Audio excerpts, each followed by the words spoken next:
Rabbit. He should have hopped faster. Yes, he should have.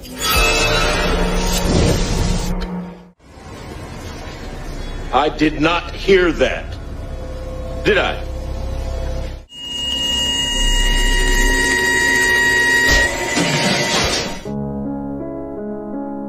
Halo, apa kabar semua? Selamat datang di channel Om Burhan. Om harap yang nonton di channel ini masih pada sehat dan waras ya. Kali ini kita akan mereview kelanjutan serial TV Hannibal Season 1, di mana kita akan membahas dari episode 4 sampai 6. Sebelumnya dalam serial ini masih berfokus kepada pengenalan karakter serta awal mula kenapa Will, Jack, dan Hannibal bisa bertemu serta bekerja sama dalam menangani kasus pembunuhan. Namun dalam 3 episode ini, kita akan menemui plot twist yang pasti bikin kalian makin penasaran dengan jalan ceritanya. Serta muncul beberapa tokoh baru yang juga akan membuat film ini semakin berwarna. Kenapa bisa begitu? Ya udah, Om coba ceritain ya. Tapi sebelum itu, jangan lupa untuk subscribe dan tonton video ini sampai habis.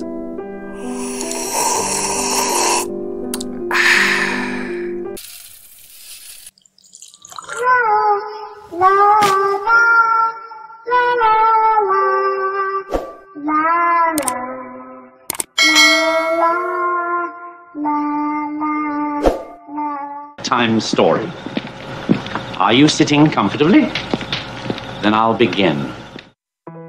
Kita mulai pada episode keempat di season 1 yang berjudul Earth, di mana Will sedang berkonsultasi dengan Hannibal karena sering berimajinasi dan menganalisa tentang pikiran seorang psikopat. Ia menjadi terganggu karena kerap berhalusinasi menjalani kehidupan sang psikopat tersebut. Kemudian pindah di mana dia sedang menganalisa pembunuhan di kediaman keluarga Turner. Karena suatu alasan khusus, dia menduga kalau sang ibu dibunuh paling terakhir. Dilihat dari foto, keluarga itu memiliki 3 orang anak, tapi salah satunya yang merupakan anak kedua bernama Jesse tidak ada di sana. Ia diduga kabur dari rumah atau diculik selama kurang lebih 1 tahun yang lalu. Pintu dan jendela di rumah itu pun tertutup rapat dan tidak ada bekas didobrak paksa. Berdasarkan sudut tembakan, Zeller menduga kalau keluarga itu ditembak dari arah yang rendah. Kemudian pindah ke Abigail yang kembali berkonsultasi dengan Dr. Elana, di mana dia depresi akan masalah hidupnya saat ini. Kembali ke ruang otopsi, mereka mendapati kalau semua korban memiliki defensive wounds, kecuali sang ibu yaitu Nyonya Turner. Ini adalah luka yang terjadi di saat mereka berusaha membela diri terhadap penyerangnya. Will berasumsi kalau sebelum dibunuh, Nyonya Turner mengampuni pembunuhnya. Jack pun heran dengan itu, tapi Will menjawab hal ini berdasarkan naluri seorang ibu. Lalu, para tim mendapatkan petunjuk tentang jejak pembunuhnya keluarga Turner. Mereka menduga kalau sang pembunuh adalah sang anak yang telah menghilang setahun yang lalu, yaitu Jess, serta menemukan beberapa jejak kaki orang lain.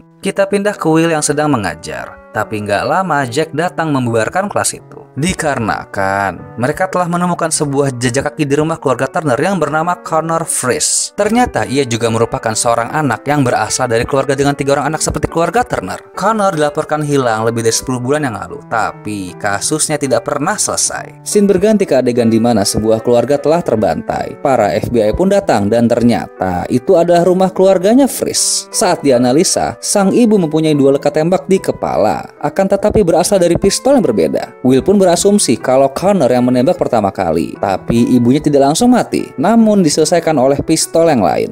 Kemudian karena Connor panik dan tidak menyelesaikan tugasnya, ia pun ditembak mati lalu dibakar. Dikarenakan orang yang menembaknya merasa kalau Connor tidak pantas menjadi bagian dari mereka. Scene pun pindah ke sebuah restoran keluarga, di mana kita akan melihat ada seorang wanita bersama 3 orang anak. Tapi anehnya, ia bersama dengan Jess yang merupakan anak dari keluarga Turner yang hilang. Serta ada anak lain bernama Christopher dan CJ. Di sana wanita itu mencoba mencuci otak Christopher dengan berkata kalau keluarga di mana ia tumbuh bukanlah keluarganya. Mereka hanyalah batu loncatan agar Christopher dapat menemukan keluarga yang sebenarnya. Dan bilang kalau saat ini dia dan anak-anak yang lain adalah keluarga yang seharusnya. Ya, dengan teori yang keren tadi, bisa kita pastikan kalau wanita ini adalah sang psikopatnya. Setelah diselidiki, mereka dapat mengetahui identitas CJ yang juga adalah korban penculikan, di mana dulu ia membunuh ibunya sendiri setelah menghilang selama 6 bulan. Kemudian Will datang ke tempat kerja Hannibal, di mana dia terlihat emosi atas kasus anak hilang ini. Sebab dia tahu, walaupun nanti sang psikopatnya tertangkap, ia tidak bisa menolong anak-anak itu karena nggak bisa ngembaliin keluarga mereka. Bahkan orang-orang di FBI pun menyebut mereka dengan sebutan The Lost Boys, atau anak-anak yang hilang. Dan emosinya diperburuk karena Will merasa bersalah di saat dulu menembak ayahnya Abigail, sehingga gadis itu pun menjadi yatim piatu.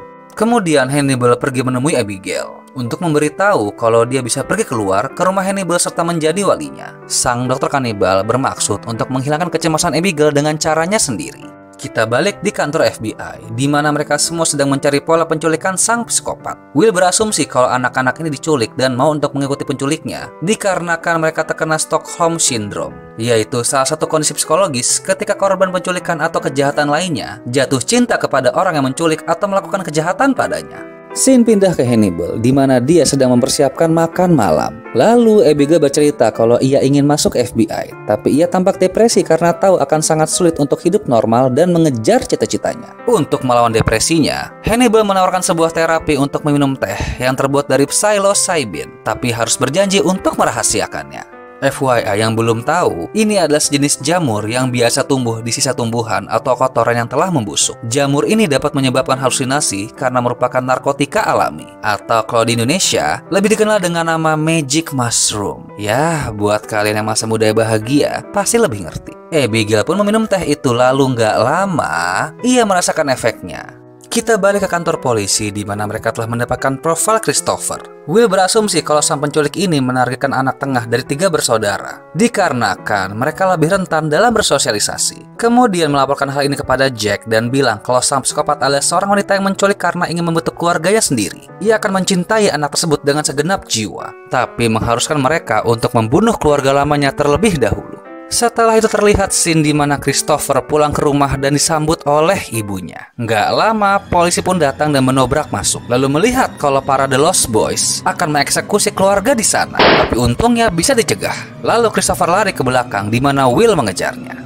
Karena udah terpojok, anak ini mengacungkan senjata ke arah Will. Kemudian sang psikopat muncul dari belakang lalu menghasut Christopher untuk menarik pelapuknya. Untung saja ia dilumpuhkan oleh Cats yang bersembunyi di semak-semak. Jack pun mengajak anak ini ke mobilnya untuk bicara. Tapi sang anak itu terlihat tertutup menjawab pertanyaan Jack karena tahu kalau Jack tidak memiliki anak, jadi tidak akan mengerti perasaannya saat ini. Balik ke Hannibal, di mana Alana murka karena ia telah membawa Abigail keluar dari rumah sakit tanpa izinnya, dikarenakan dialah yang bertanggung jawab atas gadis itu. Hannibal pun meminta maaf dan bilang kalau memang belum saatnya Abigail keluar. Ia juga bilang kalau gadis ini sempat depresi dan memberikannya sedikit obat penenang. Mereka pun akhirnya makan malam bersama. Terlihat Abigail tampak senang karena sedang berhalusinasi sedang makan malam bersama keluarganya.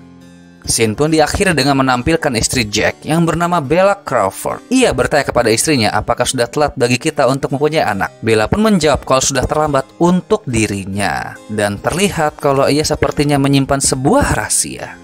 Lanjut ke episode 5 berjudul Kill, di mana scene diawali dengan Will yang sedang tidur berjalan di jalan raya. Gak lama ia ditemukan oleh polisi lalu membawanya pulang. Kemudian kita akan melihat seorang pria yang sepertinya sedang berhalusinasi di saat ia melihat orang lain. Dan di dalam penglihatannya, orang lain tersebut seperti terbakar. Scene pun pindah ke sebuah motel di mana telah terjadi pembunuhan. Will diminta Jack untuk menganalisa kejadian ini. Di sana Will tampak shock melihat sepasang mayat wanita dan pria yang mati dengan posisi sedang berdoa di depan kasur. Punggungnya dikuliti kemudian dikaitkan ke atas, seakan-akan mereka mempunyai sepasang sayap. Diduga sang psikopat juga menghabiskan malamnya untuk tidur, serta ada bekas muntahan di dekat sana. Setelah itu Will mencoba tidur di atas kasur dengan tujuan untuk menganalisa kronologis pembunuhannya. Will pun mendapat gambaran kalau aksi sang psikopat ini bertujuan untuk memberikan hadiah kepada sang korban agar mereka menjadi seperti malaikat. Akan tetapi setelah diselidiki lebih lanjut, mereka menemukan fakta baru. Berdasarkan dari bekas muntahan sang psikopat, ditemukan beberapa zat obat keras yang biasa diminum oleh orang yang punya penyakit serius. Zeller pun menebak kalau sang psikopat terkena tumor otak. Lalu Will menyimpulkan kalau para korban ini dibunuh agar seakan-akan ada malaikat yang mengawasinya, karena ia takut untuk mati di saat tidur. Kemudian scene pindah di mana Jack membawa Bella untuk makan malam bersama Hannibal. Lalu esoknya Bella datang menemui Hannibal di tempat kerja guna berkonsultasi mengenai pernikahannya. Sepertinya Bella mempunyai suatu rahasia, namun enggan untuk memberitahukan Jack karena ia tidak ingin menambah beban suaminya. Saat mau tidur, Jack pun sebenarnya merasakan ada kejanggalan, tapi Bella hanya bilang kalau semua baik-baik saja. Atas nama cinta, Jack pun berusaha sabar memahami Bella. Kita balik ke Will, sedang berada di tempat kerja Hannibal. Setelah sedikit menganalisa, mereka menduga kalau sang psikopat ini mungkin menderita skizofrenia. Ini adalah gangguan mental jangka panjang yang dapat menyebabkan penderitanya mengalami halusinasi atau delusi serta perubahan perilaku. Kita pindah ke sang psikopat yang sedang berjalan di sebuah gang, di mana dia lagi-lagi berhalusinasi ketika melihat seorang security. Nggak lama, lorong itu pun menjadi TKP sebuah pembunuhan. Terlihat, security tadi mati mengenaskan dengan digantung ke dinding dan kulit punggungnya dikuliti seperti korban sebelumnya. Will dan yang lain pun sudah sampai di sana. Saat menyusuri area sekitar, mereka heran karena menemukan potongan alat kelamin. Tapi sepertinya bukan milik sang korban. Will pun berasumsi kalau potongan kelamin itu adalah milik sang psikopat. Karena ia menduga kalau psikopat ini juga ingin menjadi seorang malaikat. Karena menurut sejarah kitab suci, malaikat itu tidak memiliki alat kelamin. Tapi Jack masih bingung bagaimana secara sang psikopat memilih korbannya. Karena udah sangat stres, Will pun menjawab dengan ketus pertanyaan Jack. Dan hal ini membuatnya menjadi sedikit emosional. Saat di ruang otopsi, Cash menanyakan keadaan Will yang sudah semakin jatuh ke dalam imajinasinya. Setelah itu Jimmy datang dan memberitahukan sebuah fakta, kalau para korban sang psikopat ini bukanlah orang baik, seperti korban pertama yang di motel. Ternyata mereka berdua adalah pembunuh, di mana sang pria kerap memperkosa dan yang wanita juga ikut menyiksa. Security yang menjadi korban terakhir pun juga merupakan mantan narapidana. Will berasumsi kalau sang psikopat ini berusaha untuk melakukan pekerjaan Tuhan di mana dia berhalusinasi kalau sedang memurnikan setan agar mereka menjadi seorang malaikat. Kita pindah lagi ke Hannibal di mana Bella menjalani sesi konsultasi berikutnya. Di sini kita mengetahui alasan kenapa ia bersikap dingin kepada Jack. Ternyata Bella mengidap kanker paru-paru stadium 4. Setelah itu kita akan melihat Will yang sepertinya sulit untuk tidur. Dan gak berapa lama dia terheran-heran karena terbangun sedang berdiri di atap rumahnya. Setelah itu ia menemui Hannibal untuk berkonsultasi. Sang dokter psikopat ini pun berkata kalau Will telah berimajinasi terlalu jauh hingga mempengaruhi alam bawah sadarnya. Yah, dari sini terlihat kalau pelan-pelan Hannibal makin menarik sisi psikopatnya Will. Akhirnya Jack mengetahui identitas asli sang psikopat. Ia adalah seorang pengendara truk berusia 35 tahun bernama Elliot Budish. Ia didiagnosa kanker sejak 5 bulan yang lalu dan 1 bulan setelah itu pergi menghilang dari rumah. Mereka pun akhirnya memanggil istrinya untuk mendapatkan petunjuk. Ia bilang kalau sikap suaminya menjadi aneh semenjak terdiagnosa kanker. Sehingga Elliot terus menarik diri untuk menjauh seakan-akan ingin sendirian saja. Sesaat setelah mendengar itu, raut muka Jack tampak kaget dan bersedih. Yah, kalau Om asumsikan ya, mungkin ia menyadari kalau Bella juga mengalami hal yang sama. Karena itulah perilaku sang istri menjadi dingin dan seakan-akan ingin menjauh dari Jack. Lalu istri Elliot berkata kalau dulu suaminya pernah punya pengalaman hampir mati, di mana dulu dia terkurung di dalam sebuah kebakaran. Dan itu terjadi di tempat peternakan di mana ia dibesarkan. Will dan Jack pun pergi ke sana, kemudian menemukan Elliot telah bunuh diri dengan cara yang sama seperti para korbannya. Di sini Will sudah sangat stres untuk kembali mendalami pola pikir para psikopat dan ingin berhenti. Tapi Jack mencoba untuk memanipulasi dengan bilang kalau ia tidak akan melarang Will untuk berhenti. Tapi mengingatkan kalau dengan bantuannya, ia bisa mencegah suatu pembunuhan dan menyelamatkan banyak nyawa. Will yang memiliki empati murni pun langsung bingung. Lalu nggak lama ia malah berhalusinasi melihat Elliot. Setelah itu, scene berganti ke tempat kerjanya Hannibal, di mana Jack sedang menunggu Bella keluar. Dengan izin Hannibal, mereka berdua berbicara di dalam ruangan itu. Akhirnya Bella mengakui tentang penyakit kanker paru-parunya yang sudah stadium 4. Tapi Jack telah bertekad untuk tetap di samping Bella apapun kondisinya. Lalu, episode kelima pun selesai. Lanjut ke episode 6 berjudul Angry. Scene diawali dengan memperlihatkan seorang pria yang tergeletak di dalam sebuah ruang tahanan. Kemudian ia dibawa ke klinik untuk diberi pengobatan. Tapi di saat suster di sana sedang bersiap-siap, tiba-tiba pria ini bangun. Oh iya, sebelum lupa, pria ini bernama Dr. Gideon. Ia adalah seorang ahli bedah di mana dulu ditahan karena telah membantai keluarganya di saat Thanksgiving. Setelah itu, Will dan Jack pun datang ke sana. Di dalam, kita akan bertemu salah satu tokoh favorit di film Silence of the Lambs, yaitu Dr. Chilton. Ternyata di sana telah terjadi pembunuhan yang dilakukan oleh Dr. Gideon, di mana korbannya adalah suster di awal scene. Dr. Chilton mengklaim kalau Gideon ini adalah psikopat yang beberapa tahun lalu kerap membunuh, memutilasi serta mengambil organ tubuhnya untuk dimakan, atau lebih dikenal sebagai The Chesapeake Ripper. Tapi Jack meragukannya dan menganggap kalau psikopat itu masih berkeliaran di luar. Setelah itu kita akan melihat kondisi sang suster yang telah menjadi korban Dr. Gideon. Will pun mulai menganalisa dengan imajinasinya, di mana saat di ruang perawatan, ia membuka borgol memakai potongan besi yang disembunyikan di kulit tangannya. Lalu menyerang tenggorokan wanita ini agar tidak bisa berteriak. Setelah itu menusuk matanya dengan jari hingga buta. Suster itu pun mencoba merangkak menyelamatkan diri, tapi dihentikan dengan menusuknya menggunakan sebuah tongkat besi. Sejauh yang mereka tahu, pembunuhan terakhir yang dilakukan oleh The Chesapeake Ripper ini adalah 2 tahun yang lalu. Dan itu bersamaan dengan pengakuannya Dr. Gideon yang saat tertangkap mengklaim sebagai pembunuh tersebut. Setelah itu, scene berganti ke masa lalu Jack, di mana dia dulu menugaskan seorang kadet wanita pintar bernama Miriam Les. Dia diberi tanggung jawab untuk membantunya dalam kasus The Chesapeake Ripper. Setelah itu, pindah lagi ke Dr. Chilton, di mana Dr. Alana dan Will juga berada di situ. Mereka bertujuan untuk mewawancari Dr. Gideon secara terpisah, di mana tujuannya adalah untuk membandingkan dan mencari tahu apakah benar kalau Dr. Gideon ini adalah The Chesapeake Ripper. Karena setelah mereka berdua bergantian bertanya, Gideon tidak pernah mengakui hal itu. Di akhir wawancara pun, dia bilang kalau tidak perlu meyakinkan siapapun. Tapi Will menduga kalau mungkin ada pihak lain yang ingin menancapkan julukan itu kepada Dr. Gideon. Kita pindah ke Hannibal, di mana dia dikunjungi oleh Jack. Ia kesana ingin curhat soal ketakutannya akan kehilangan Bella karena penyakit kankernya. Hannibal pun menyimpulkan kalau ini bukan pertama kalinya Jack merasakan ketakutan kehilangan seseorang.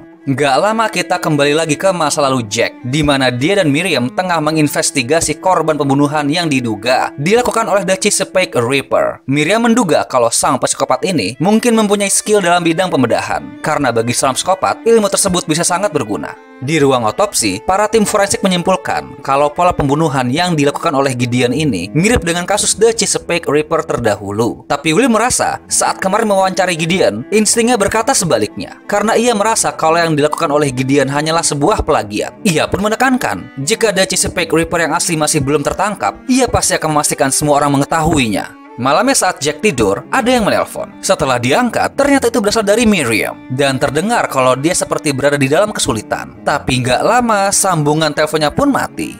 Esoknya Jack meminta untuk melacak sumber telepon itu. Tapi setelah berkali-kali dilacak, mereka tidak dapat menemukan sumbernya. Semuanya pun pada heran, karena ternyata Miriam telah hilang 2 tahun yang lalu dan diduga telah dibunuh oleh The Chesapeake Ripper. Walaupun mayatnya belum ditemukan. Jack berasumsi kalau telepon semalam merupakan rekaman suara yang dibuat oleh sang pembunuh.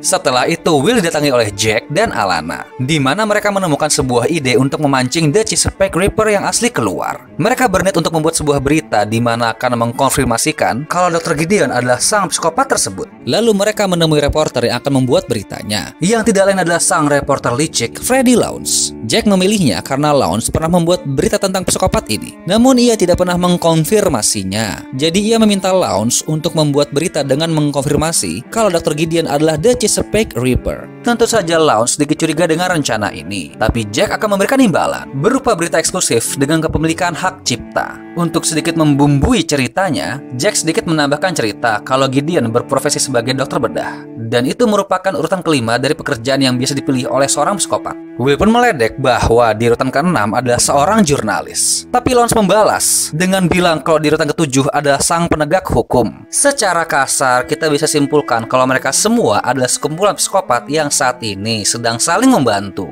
Dan saat Om searching di Google, ternyata emang bener loh ada urutannya. Kalau kalian yang mana? Kemudian Lounge bertemu dengan Dr. Gideon, lalu membuat berita dengan mengkonfirmasi kalau dia adalah The Chesapeake Ripper. Artikel itu pun dibaca oleh Hannibal, dan bisa kita lihat kalau dia tampak kesal. Gak lama Jack bertemu dengan Dr. Gideon, di mana dia masih beranggapan kalau dialah sang psikopat dengan julukan The Chesapeake Ripper. Tapi Jack sudah menduga kalau berita itu tidak benar. Namun Gideon kembali mengungkapkan, di mana dulu dialah yang telah membunuh Miriam Les. Gak lama handphone Jack berbunyi dan terlihat kalau itu berasal dari rumahnya. Tapi saat diangkat, dia sangat kaget karena lagi-lagi mendengar rekaman suara Miriam yang sama seperti sebelumnya saat dia ditelepon waktu tidur. Jack pun menyelidiki kediamannya sendiri dan mendapatkan sidik jari serta sehelai rambut. Tapi Will berasumsi kalau mungkin saja rambut dan sidik jari itu adalah milik Miriam. Scene kembali lagi ke masa lalu, di mana Jack secara halus memanipulasi Miriam untuk mulai menyelidiki kasus The Chesapeake Ripper dengan cara mencari petunjuk di catatan medis tempat pelayanan kesehatan, namun tidak menggunakan surat perintah yang resmi. Kemudian berpindah di mana Hannibal sedang menjamu teman lamanya, yaitu Dr. Chilton dan Dr. Alana untuk makan malam. Di saat makan, Alana membahas profil Dr. Gideon, di mana dia menduga 3 hal. Yang pertama, dia memang adalah The Chesapeake Ripper. Kedua, dia hanya berharap kalau dialah sang psikopat itu. Atau yang ketiga, dia tahu kalau dia bukanlah sang psikopat tersebut. Namun terlihat Dr. Chilton tampak kesal dengan pendapat Dr. Alana. Dikarenakan Dr. Chilton telah mengklaim kalau pasiennya itu adalah sang psikopat tersebut. Tapi Alana langsung berpendapat kalau mungkin saja Dr. Chilton telah memanipulasi pikiran Gideon dengan menanamkan ide kalau dia adalah The Chesapeake Ripper. Saat di dapur, Hannibal menduga kalau Dr. Chilton telah melakukan metode psychic driving. Ini adalah metode di mana pasien menjadi sasaran pesan audio yang diulang terus-menerus dalam waktu tertentu yang bertujuan untuk mengubah perilaku mereka. Sesaat setelah itu, Dr. Chilton menatap Hannibal dengan tajam. Tapi sang dokter kanibal ini hanya bilang untuk tenang saja, dikarenakan ia jauh lebih pemaaf dibandingkan dengan Dr. Alana. Gak lama, Jack kembali mendapat telepon yang sama. Setelah dilacak, sinyal itu berasal dari sebuah observatorium. Tapi anehnya, panggilan kali ini meninggalkan sebuah nomor telepon. Jack pun menelpon nomor itu dan terdengar ada suara nada dering dari dalam bangunan itu. Setelah diperiksa, mereka menemukan telepon itu dengan sebuah potongan tangan yang bisa kita duga adalah milik Miriam. Serta ada pesan bertuliskan, "What do you see?" Yang artinya, apa yang kamu lihat? Buat yang bingung jadi begini, ini adalah kata-kata yang biasa dipakai Jack dalam menanyai anak buahnya di dalam penyelidikan. Scene pindah di mana Jack kembali ngobrol dengan Hannibal, di mana Jack terlihat frustasi karena bercerita tentang penderitaan Bella dan Miriam. Hannibal pun meminta Jack untuk lebih detail menjelaskan tentang rekan kadetnya tersebut. Kemudian scene pindah lagi ke masa lalu. Kilas balik terakhir ini mengungkapkan nasib Miriam. Dulunya dia mengunjungi Dr. Hannibal untuk bertanya tentang pasien bernama Jeremy Olmsted yang sebelumnya terbunuh di bengkelnya. Ia menemui Hannibal karena 5 tahun yang lalu ia pernah merawat Jeremy saat bertugas menjadi dokter medis. Tapi Hannibal bilang kalau tidak mengingat apapun. Namun ia mengaku telah membuat jurnal di saat dulu bertugas sebagai dokter medis. Kemudian ia pergi sebentar untuk mengambilnya. Tapi saat menunggu, Miriam menemukan salah satu sketsa milik Hannibal yang ilustrasinya persis sama dengan cara terbunuhnya Jeremy Olmsted. Di saat yang sama, Hannibal diam-diam menyelinap dari belakang dan mencekiknya hingga pingsan. Dan dari sini terungkap jelas kalau dirinya adalah The Chesapeake Ripper yang asli. Lalu film pun selesai. Gimana filmnya? Udah mulai pusing banyak plot twistnya ya? Bisa kita lihat dari keadaan Will yang semakin stres karena sering berhalusinasi, serta terungkapnya kondisi kesehatan istri Jack yang terkena kanker. Hingga terungkap fakta kalau Hannibal adalah sang psikopat dengan julukan The Chesapeake Ripper. Well, Om jadi gak sabar nih nonton episode selanjutnya. Oke deh, sekian dulu ya dari Om tentang serial Hannibal ini. Kalau kalian masih penasaran, monggo stream langsung aja, dan bila terhibur, monggo subscribe atau komen di channel ini biar Om makin semangat lagi bikinnya. Thank you.